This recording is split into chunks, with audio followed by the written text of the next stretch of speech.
વડોદરાના ગંભીરા બ્રિજ દુર્ઘટના બાદ ગુજરાતભરમાં પુલોનું નિરીક્ષણ શરૂ કરવામાં આવી ચૂક્યું છે। અરવલ્લી જિલ્લામાં જિલ્લા કલેક્ટરની ટીમે વિવિધ વિસ્તારોમાં આવેલા પુલોનું સૂક્ષ્મ નિરીક્ષણ હાથ ધર્યું છે અને આ દરમિયાન મોડાસા નગરને સબલપુર ગ્રામ્ય સાથે જોડતી એક પુલ ક્ષતિગ્રસ્ત હોવાનું જાણતાની સાથે જ જાહેર સલામતીને ધ્યાને લઈ અને તેને તાત્કાલિક બંધ કરી દેવાયો છે। આ પુલના સેમ્પલ લેવા માટે ખાસ ટીમ પણ સ્થળ પર પહોંચી હતી અને અરવલ્લી જિલ્લામાં કુલ 80 જેટલા બ્રિજ અને નાના મોટા પુલ આવેલા છે અને તેનું નિરીક્ષણ પણ કરવામાં આવ્યું છે।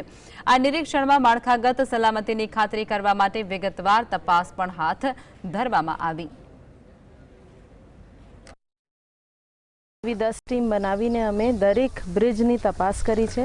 અરવલ્લીમાં નાના મોટા પંચાયત અને સ્ટેટના મળીને લગભગ 80 જેટલા બ્રિજીસ આવેલા છે, જેમની સ્થળ તપાસ ટેકનિકલ ટીમ સાથે થઈ અને એમની ઊંડાઈપૂર્વક અમે એક રિપોર્ટ પણ તૈયાર કરી છે, એમાં કયા ક્રિટિકલ છે।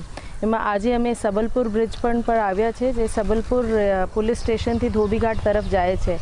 આ ક્રિટિકલમાં જણાવવા આવ્યું છે અને એમાં અમે એમને ભારી વાહનો માટે બંધ કરીએ છીએ। આજે એમના જાહેરનામા કરવાના છીએ। એમાં ઓનલી 2 વ્હીલર જઈ શકે, ચેતવણીનું બોર્ડ ઓલરેડી લગાવી દીધું છે।